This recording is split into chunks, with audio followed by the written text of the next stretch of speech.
Asato ma sadgamaya tamaso ma jyotirgamaya mrityurma amritam gamaya. Om Shanti Shanti Shanti. Om, lead us from the unreal to the real. Lead us from darkness unto light. Lead us from death to immortality. Om, peace, peace, peace. Namaste and good evening, everybody. Pranams to revered Swami Satyadevanji Maharaj, other senior monks who are here. And namaskars to everybody else present here.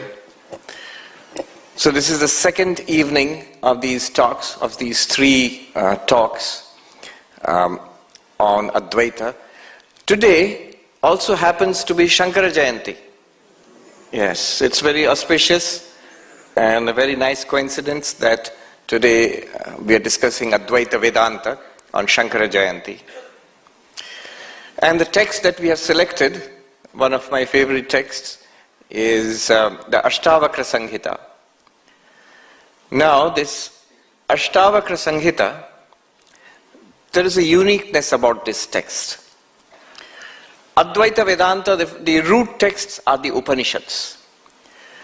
Bhagavad Gita, the Brahma Sutra, and a variety of other texts called Prakarana Granthas, introductory texts. So the Upanishads are basically what we call Shravana Pradhana. Primarily they are meant for instructions for hearing. There are other texts which are what we might call Manana Pradhana. Texts like Khandana Khandakadya, Chitsukhi, Advaita Siddhi, full of subtle argumentation, reasoning. So the difference would be the Shravana Pradhana texts, they give us the teaching. The essence of the teaching of Advaita Vedanta is given by these texts with Upanishad and other texts like the Bhagavad Gita and Prakarana Granthas. Once we hear these texts, then we have got some questions, some doubts come to our mind. And these questions are dealt with in great depth in the Manana Pradhana texts. So various kinds of doubts come to our mind and answers, Purva Paksha, the opposing points of view are taken up, reasoned out in great depth with a lot of intensity. The books like Advaita Siddhi, Chitsukhi, Khandana Khandakadya and others, so they are Manana Pradhana. In fact, in many of the texts, the Prakarana Granthas, the introductory texts, you will find in some sections, there's a lot of argumentation, a lot of reasoning, involved reasoning. And then there are texts which one would say is Nididhyasana Pradhana. Nididhyasana Pradhana means once we have got the teaching, once we have reasoned it out, and then you have a clarity, a certain clarity, certain insight comes. And to stay with that insight, to immerse ourselves in that insight, into Advaita, the Advaitic insight, that is Nididhyasana, staying with it. There are texts which help us to do that. And Astavakra Gita is preeminently one of those texts. There are others also, Avadhuta Gita and others. So Astavakra is very unique that way. Sri Ramakrishna, in fact, there's a book that he recommended to Swami Vivekananda. And Swami Vivekananda was at first not very appreciative of the text. He said that, what craziness is this? The pot is also God, the table is also God, the door is also God, the window is also God. Were the rishis, the ones who gave these teachings, were they crazy? And Sri Ramakrishna, he said, why are you abusing the rishis? He just touched Swami Vivekananda and Narendranath Datta at that time. And he had this experience of this oneness, this one consciousness everywhere. Now, that is the best way of understanding or realizing Advaita Vedanta. If you have someone like Sri Ramakrishna who touches you and suddenly you see. But the next best level is to, experience a text like the Astavakra Gita. where this truth is given to us with such power, such clarity. The Astavakra Gita itself, the language is very simple, very direct Sanskrit. There are no arguments there. There is no subtle argumentation there. Rather, the same truth is repeated again and again in what might just be called a grand monotony. That you are Brahman. This one thing is told to us again and again and again. One of the translators, whom I like a lot, Thomas Byrom, he was a disciple of a 20th century sadhu, not Neem Karoli Baba.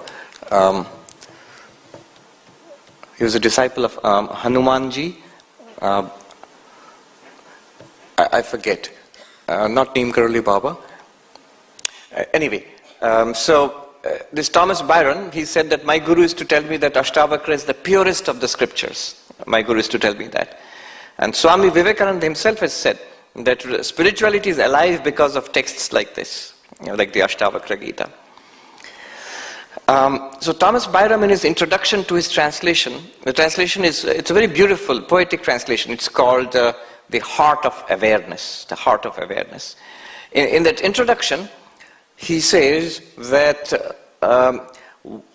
when all the scriptures have finished saying what they want to say, when all the philosophers and sages have spoken and fallen silent, Astavakra begins. And what words they are. It's like the words of light, luminosity. They appear on the pages and they seem to disappear immediately after when they appear, back into the light from which they came. So very poetically he describes the Astavakra Gita. Anyway, enough advertisement. There is a danger to such texts. There is a danger.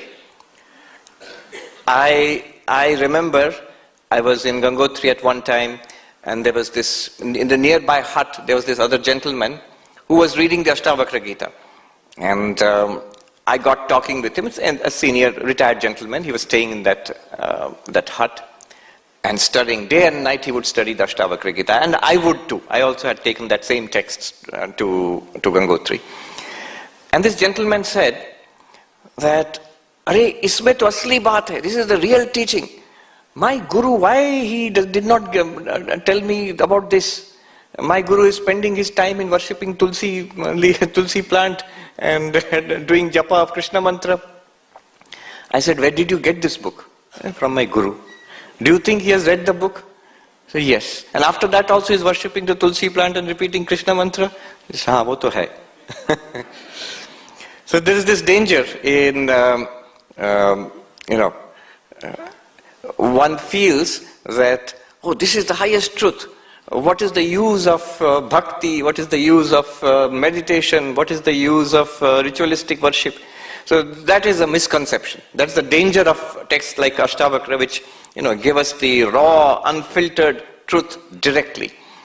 But it needs to be supported by all other forms of sadhana. In the Astavakra, we get a dialogue between the sage Astavakra and his student, King Janaka. And powerful text. At the end of the first chapter, Janaka gets enlightenment. First chapter. And in the second chapter, Raja Janaka is talking about his enlightenment. What has he experienced, or what is he experiencing? So what I was thinking today is, in the time that we have, we'll talk about this non-dual realization which Janaka had.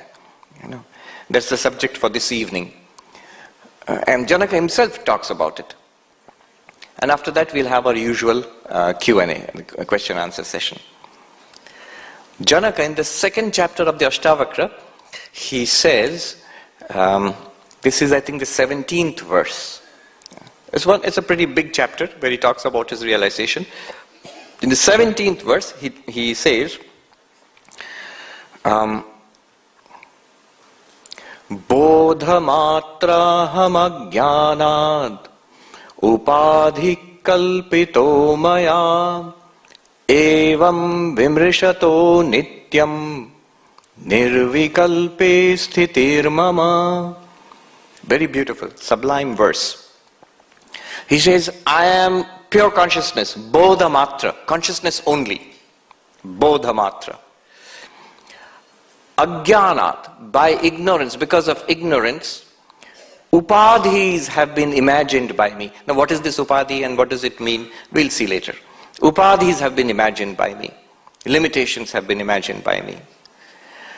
Contemplating thus, reflecting thus continuously, evam vimrishato nityam nirvikalpe sthiti mama. My sthiti, my realization, my effortless abidance is in this nirvikalpa consciousness. One consciousness without any vikalpa. And he's reporting, this is what I'm experiencing right now. What we'll do is try to understand this, try to look into it. The claim of Advaita Vedanta is that what it talks about is already present here. See, there's one kind of spiritual realization which tells us, or spirituality which tells us that it's not here, it's there. Where is God? Where will you find God? God is in heaven. There's a poet who says, God's in heaven and all's right with the world. So where is God? Not here, there. So spirituality is not here, there. Spirituality is separated from us by space. That's one kind of one kind of understanding. So spirituality is a journey in space, from here to there. What is there? Heaven. From here to there. That's one kind. Another kind of spiritual journey might be a journey in time. Not now. You know, when you're driving along in the United States, sometimes you see big hoardings. It says, after death you will meet God. Little ominous. So after death you will meet God. And below it will be written 1800, call this number and you will... So that's one kind of spirituality. After death you will meet God. It's a spiritual journey in time. Abhi nahi, tab. After death. Or after some mystical experience. Or after the coming of the Messiah or something. After, not now. Time. Spirituality is a journey in time. In Advaita Vedanta, it's not a journey in space, it's not a journey in time. Advaita Vedanta wants to say what we are looking for is right here. Is everywhere and it is here. Is every when, it is always there. And so it is now. Here and now. That creates a peculiar problem. If I say God is in heaven, why don't I see God? Because you are not in heaven, you are here. When you go to heaven, you will see God. Then I am safe. जब आप जाओगे तब देखोगे आप. So till that time I am safe. Why don't I see God? Well, because God is available after death, not before death. And after death, of course, you can't catch me. So I am safe that way also. But if I say that the spiritual reality which we are looking for is available here and now, then you have every right to ask, if it is here and now, why don't I see it? Why don't I experience it? Why don't I feel it? If it's something available right now, right here. So Advaita Vedanta says that we don't, it's available right here, right now, but we don't see it, hear it, we don't experience it. We, quote unquote, we don't experience it. Actually, Advaita Vedanta wants to say we do experience it. We don't maybe recognize it or know what we are experiencing. So in Advaita Vedanta, the spiritual journey is from ignorance to knowledge. It's not a journey in space. It's not a journey in time. It's a journey from not knowing, not realizing, to knowing or realizing. From ignorance to knowledge. Therefore,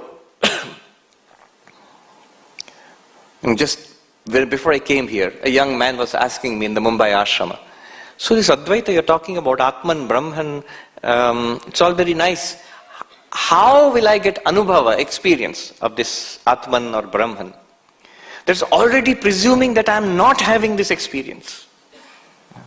Advaita Vedanta wants to say that we already are that, and in fact, in one sense, we are experiencing it all the time. How? What is it that Advaita talks about?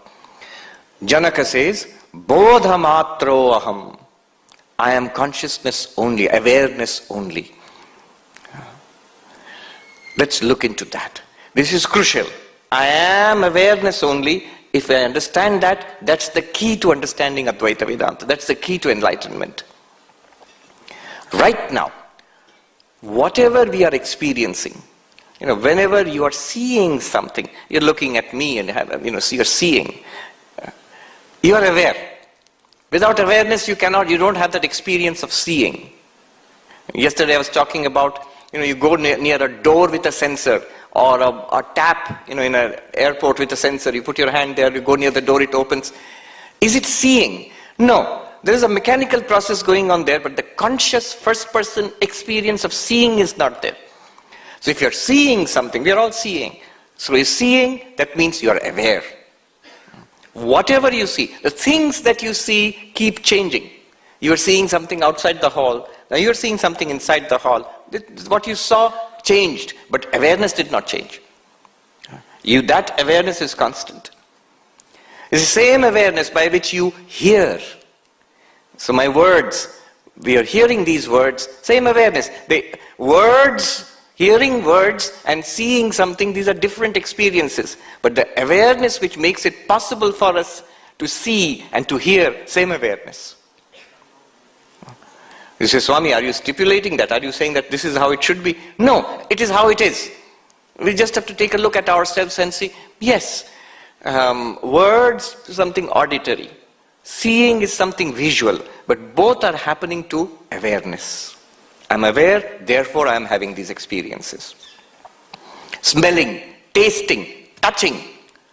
All sensory experiences are happening because of awareness. I am aware, therefore I can see, hear, smell, taste, touch. The Kena Upanishad, it begins with this question. Keneshitam patati preshitam mana, kena prana pratama prayiti yukta, keneshitam vachamimam vadanti, chakshu shrotram kaudeva yunakti. See, thousands and thousands of years ago, this most modern of questions is being asked. What is that bright being, Kaudeva? What that shining thing that consciousness is described as a shining, luminous reality. What is that Deva, because of which, I am having this experience of thinking, mind is thinking, eyes are seeing, ears are hearing, words are being spoken, the experience of speaking. All of these experiences are happening because of which shining reality? The same thing, consciousness, awareness. So this awareness is what makes all our sensory experiences and our activities possible. And this awareness is continuous. It is the one awareness behind all different kinds of sensory activities, hearing, smelling, tasting, touching, thinking, speaking. And it continues. So when our whole waking state disappears and we are dreaming, we fall asleep and we dream, awareness continues. And we must see that. You see, waking state, here I am, we are listening, hopefully, waking state. You can never take things for granted, especially in a Vedanta lecture. And then we fall asleep, dream comes. Does awareness continue or not? It does continue. Otherwise, you wouldn't have the experience, the first-person experience of dreaming. It's not possible. And most amazingly enough, deep sleep, when dreams also stop, deep sleep, absolute blankness, there also awareness continues. How? Because, every culture in the world, it talks about the experience of deep sleep. In English, we have the term, slept like a log.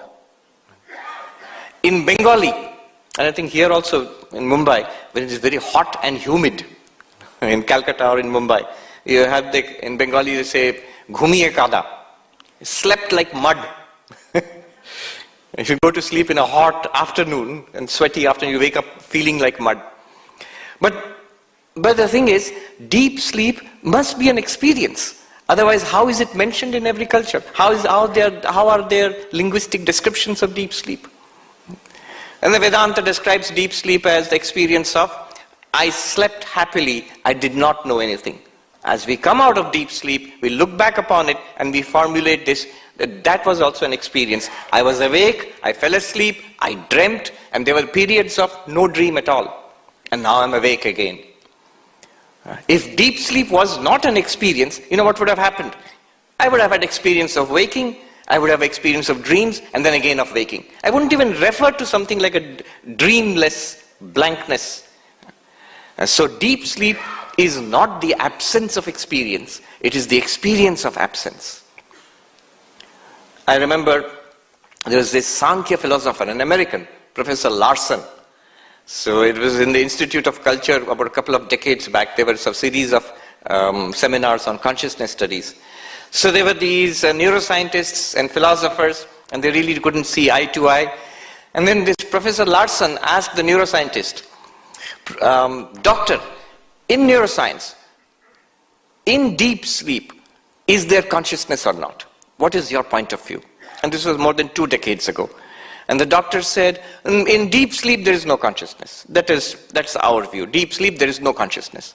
And this Professor Larson said, well, according to Sankhya, according to Advaita Vedanta, in deep sleep there is only consciousness. There's a difference.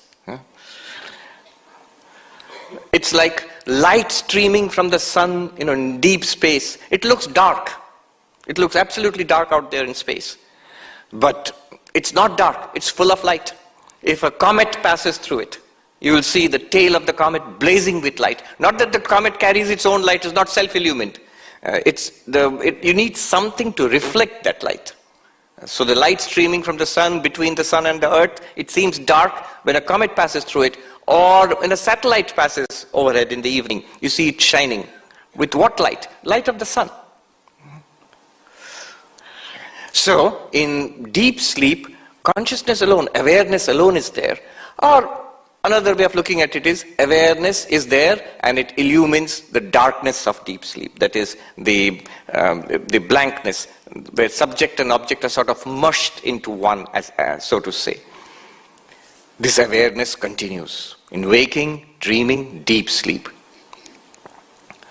We had a Swami who was in our center in South Africa, Swami Nishrayashananji.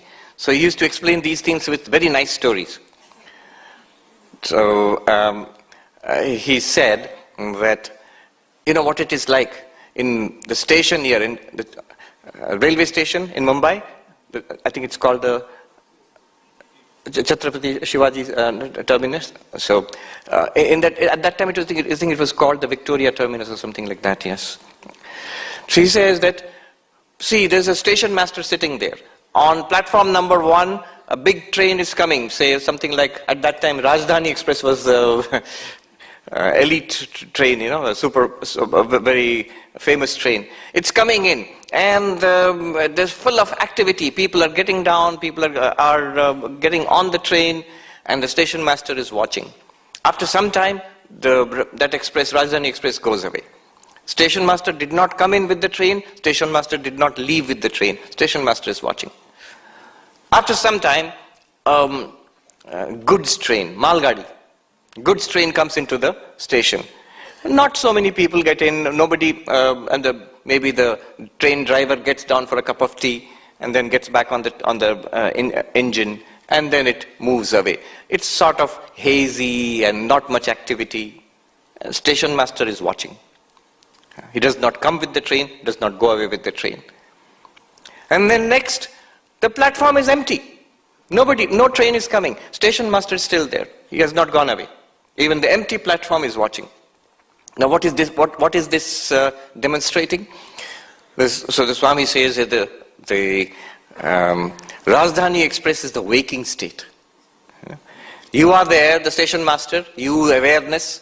It comes in with all its activity, responsibilities, problems, prospects. When you wake up in the morning, so many things to be done, so many problems to be faced.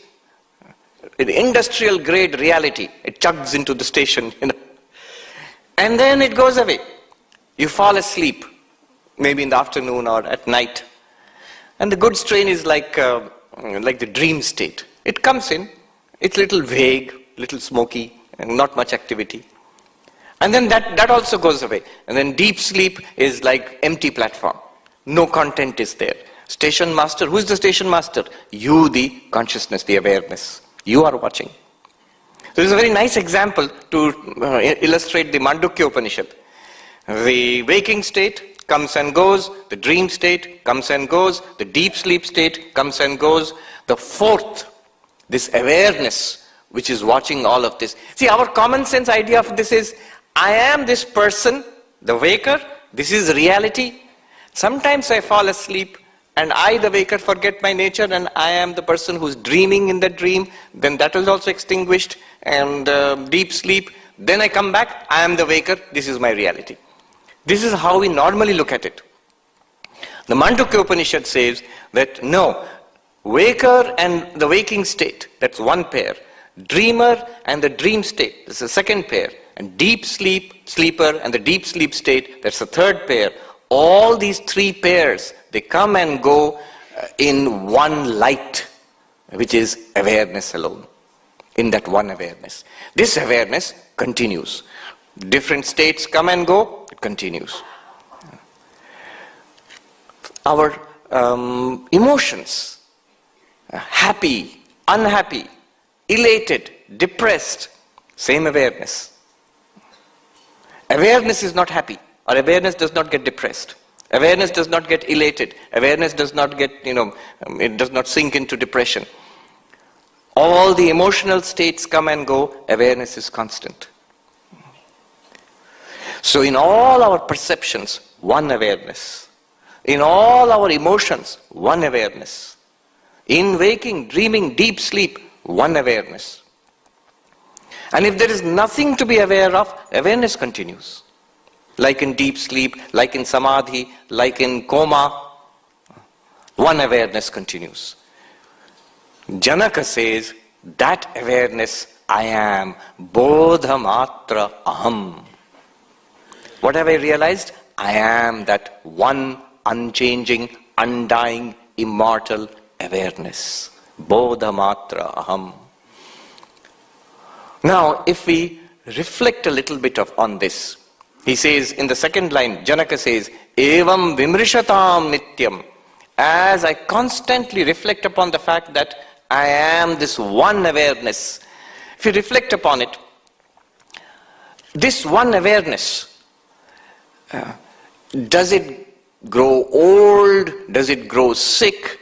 Does it die? No. Awareness does not grow old or sick, or nor does it die. It's constant and unchanging. That's something that can happen to the body. Does this awareness become depressed, unhappy? That's something that's happening to the mind. Awareness is free of the problems of the body. It's free of the problems of the mind. Awareness, does it need anything? Does it have desires? No. Desires are of the mind. Awareness, is it afraid of anything? No. Fear is in the mind. Awareness, does it hate anything? Does it cling to anything? It's an interesting thing. Is awareness attached to anything? Many people come and say, Swami, you are monks, but we are very attached. You are not. Awareness is not attached to anything at all. This one example, the greatest example of attachment is a mother with her child. Say a baby, a newborn baby. Tremendous attachment, it seems to be. But at night when the mother falls asleep, forgets the world, forgets the baby, forgets her own body, and goes happily into sleep. Not attached. Given the greatest thing which we think we are, the greatest of, most intense of attachments, awareness is not attached to anything. So awareness is not attached. I sometimes say it's Teflon coated. So nothing sticks, non-stick awareness. We think we are sticking with the world. We think so. In our foolishness, we think we are catching hold of the world. One sadhu told us a very nice story in the Himalayas. He's there. He was a traditional monk. In his old age, he had become a monk. He was married, he had children. Then in his old age, he became a monk. He was in the Himalayas. One day he was sitting in a village where he had gone to beg for food.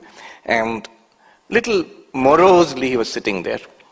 And he said, one elderly lady came by. Itna dukhi kyun, Mahatma ji? Why are you so sad? And he said that, I have some, I don't feel that I have really been able to renounce this world. And this elderly lady said, Kahan chipak gaye? Where are you attached to? I said, children. And he said, no, my children have grown up and gone away. That's good.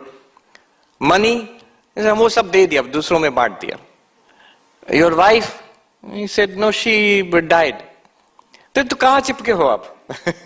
You are not attached, you are not sticking to anything at all. Everything goes away. We think we are holding on to things. The things don't hold on to us. So this awareness is nothing sticks to this awareness. Nothing sticks to it. It's like light. Light illumines what comes on this stage. So before this, the stage was empty. Light was illumining an empty stage. Then an announcer came. Light illumined the announcer. Then the announcer went away. I came. The light is illumining this. After some time I will go away. Again the empty stage will be illuminated with light. Nothing sticks to that light. It comes and goes. Awareness is like that. Bodha matra aham. So evam vimrishatam nityam. Janaka says, as I reflect on this, I begin to see as bodha, as awareness only, I have no problems at all. I have no problems. I do not have the fear of death. I do not have desire. I do not have frustration. I do not have fear. I do not have depression. All the physical, mental issues one might have, they do not belong to awareness. Awareness reveals all of that, illumines all of that, but awareness itself does not have these problems. Bodhamatra aham. All right, next component. Let's go a little further. I am awareness only. Very good. But then we might have a question. What is all this that I see? I'm not just awareness only, Swami. I am also mind. I'm also body. You might say I'm awareness. I agree. I am body, mind, and awareness. So I am not just the awareness. I am body, mind, and awareness. And body has problems. Mind has problems. So how can you say that I don't have problems? And then Janaka says, Ajnanad upadhi kalpito maya. By ignorance, I have conjured up these upadhis. What is an upadhi? Upadhi is the classic example that's given in Vedanta is, suppose you take a colorless crystal, a completely transparent crystal, and then we put the classic example is a red flower. You put a red flower behind it. If you have colorless crystal here, you put a red flower behind it, from that side the crystal will look red. Put a yellow flower behind it, from that side the crystal will look yellow. Here's a good example. So you have this yellow, and you take the water, from that side you will see it begins to look yellow. In fact, yeah, I can see that. It begins to look, this color comes in the crystal or in something transparent. Now the crystal itself does not become red even if it looks red. The red flower, when it comes near the crystal, it seems to transfer its red color to the crystal. But the crystal doesn't become red. Even when the red flower was not there, the crystal was not red. Even when the red flower is there, the crystal is not red. Even when you remove the red flower, the crystal is still not red. Never became red. So the definition of an upadhi is, upa means in Sanskrit near. Upa samipe, near. Samipe stitva swiyan gunan adhatte. One's own qualities, it seems to transfer onto the other. So the pure crystal, like a crystal, transparent, and you bring this color, maybe this orange cloth, this orange cloth seems to transfer its orange color to that crystal. So this orange cloth would be called an upadhi for that crystal. What does that mean? Awareness, bodha matra. But then body is there, mind is there. This body and mind are upadhis. What does this do? It seems to transfer its own qualities to awareness. So the body appears and appears to awareness, and we say immediately that, oh, I am a man or a woman, I am overweight or skinny. Is consciousness awareness, can it ever be overweight? Can awareness be skinny, underweight? No. Is awareness a man? No. Is awareness a woman? No. Those are the qualities of the body, and they seem to be transferred to awareness. So this is the activity of an upadhi. It seems to transfer its own qualities unto you, the awareness. Happiness, the quality of the mind, it's a feature of the mind. It's transferred to awareness. I am happy. Depression, it's a feature of the mind. It seems to be transferred to awareness. I am unhappy, I am depressed. Happiness and depression are in the mind. Man, woman, old, young, overweight, underweight are in the body. But they seem to transfer their qualities to you, the awareness. And then we get mixed up. See, one of the best pieces of advice in Advaita Vedanta was given by a monk who said, he put it this way, Jo jahan ka hai Mahatma ji, usko wahin rehne do. So whatever belongs to wherever, let it remain in its own place. That is Advaita Vedanta, that's it. Old age, disease, death belongs to body. Let it be in the body, not in awareness. And it's a fact. Like the red color of the flower, it seems to appear in the crystal. Similarly, old age, disease, death, which are properties of the body, they appear in awareness. But just as the crystal is never red, even when the red color appears, never yellow when the yellow color appears, similarly, awareness is never old or young or diseased or dying, even when this experience of being old, young, diseased, dying, when it appears, even then awareness is not old or young or diseased or dying. Happiness, misery, these are the properties of the mind.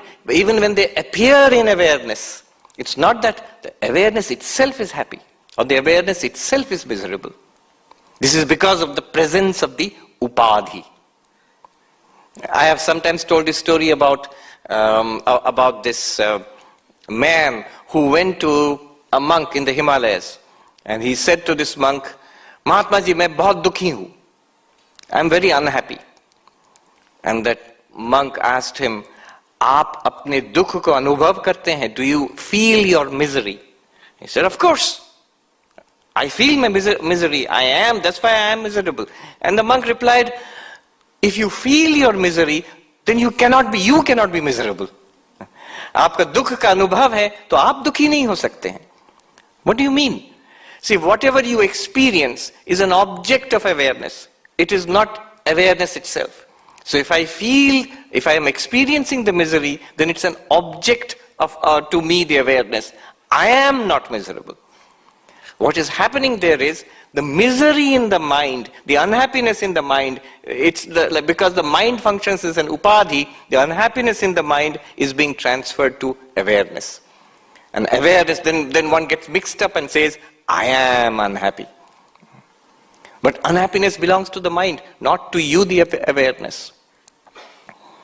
So Janaka says that ajnanat upadhi kalpitam maya. Ajnanat upadhi kalpito maya. Now this is something to be understood. So as far as I am concerned, when we begin to understand how an upadhi functions, I can save myself from that transference. That yes, this belongs to the body. Old age, disease, death. Yes, this belongs to the mind, misery, unhappiness, not to me, the awareness. Fine. But still the question remains, what is this body? What is this mind? Is it something real apart from awareness, existing outside separately, independently from awareness? Or is it something that is appearing in awareness only? The distinction is this. One sadhu put it nicely. ये नाटक है या cinema है, ये बाद में तय करेंगे. पहले तो आप जिसके दृष्टा हैं ये जान लीजिए. So the difference between Sankhya and Advaita is, Sankhya says it is a natak, a dramatic performance. And Advaita says it's a movie, a cinema. What's the difference? So this is a stage. I'm sure a lot of dramatic performances have happened here. Theater, plays have taken place here. You are the witness. You are the audience. Whatever happens on the stage, you are the witness. You are not part of the play. You are not part of it. Whether it's a comedy or a tragedy or whatever it is, you are the witness. But if it is a play, a theatrical performance, then something is actually happening here. There is a stage. There are people here. There are props here, and then some activity going on. Actors are here. There's a green room there. So actually something separate, physically separate from you, you are seeing. There are real actors, real props, real theatrical performances going on. So that's a play. But what's a movie? It seems to be that there are people there, there is a hero, there is a place and maybe a city or things are happening, but it's actually just light, just pictures. So that's the difference between a cinema and a theatrical performance, a play. Natak or cinema mein fark hai. In Sankhya, you are pure consciousness, awareness only. And Prakriti, material nature is showing a natak before you, a play before you. There also, as pure awareness, you are separate from that and you are safe from it. Body, mind is part of that natak. It's like real and separate from you, appearing to you. In Advaita Vedanta, what you are seeing is more like a movie. It's not, there are no real actors there, there's no real stage there. It's an appearance on the screen of consciousness. It's not separate from you. It's an kalpita. It's imaginary. This is the difference. So in Sankhya, it is what one might call a strict dualism. Consciousness or pure awareness, aware of a material reality, which is separate and independent from that awareness. In Advaita Vedanta, what Janaka is saying, Ajnanad kalpito upadhi kalpito maya. These limiting adjuncts, upadhis, they are like a movie appearing in awareness. And they are not separate from me. And they are not even real in themselves. A good example I will give you is the dream example. In the dream example, what happens is, I fall asleep, the waking world disappears from me. In my dream, there's a dream world, and in that dream world, I have a body also. A body appears, and I am identified with that body, and I am interacting with other people in the dream. It appears like that. So that body in the dream is an upadhi. In the dream itself, I can feel that, oh, I am this man, this person, maybe I'm young or old, whatever it is, all the qualities of the body in the dream, they appear in me, the dreaming mind. But all the time, even that body is not a real independent entity apart from me. It's imagined in me. Even the qualities of that body are imagined in me. There is no second separate existence. This is Advaita Vedanta. In awareness, the upadhis appear in the mind, in the awareness itself. They are not separate entities which seem to be transferring their qualities onto awareness. It's a subtle concept, but it's a very powerful concept. Ajnana, because of ignorance, these upadhis seem to appear in me. And they seem to transfer their qualities upon me. When the knowledge arises, two things happen. When I am now aware, jo cheez jahan ka hai, usko wahin rehne do. The qualities which belong, wherever they belong to, keep them there. Old age belongs to the body. It's there. Disease belongs to the body. It's there, not in me, the awareness. Hunger and thirst belongs to prana, not in me, the awareness. Misery, unhappiness, depression belongs to mind, not in me, the awareness. This is a very interesting section in Upadesha Sahasri, in Shankaracharya, whose birthday it is today. So he is talking about these upadhis, these objects of awareness.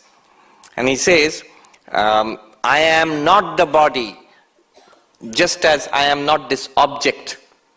This is a ghata, like a pot, it's an object.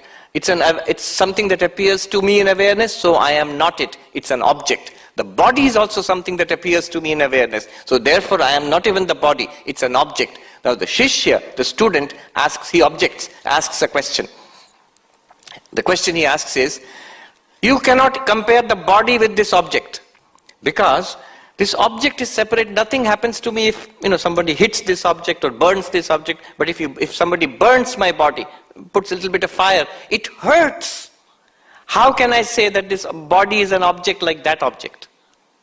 You see, the question is, if there is somebody, a little burn is there, the pinch is there, I feel it. Now Shankaracharya says there, so you feel pain when the body is burnt. There's a burn in the body. Yes, I feel pain. That pain is also an object. You are aware of it, therefore it's an object.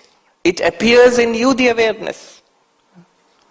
Just as the body appears in awareness, the pain also appears in awareness. It's an appearance, and therefore you are not it. Don't say that consciousness is in pain. Consciousness illumines pain. Janaka says, Evam vimrishatam nityam. In this way I reflect continuously. This is a practice. This continuous reflection, in Vedanta this is called vichara, an inquiry. When do you do this? Nityam, continuously.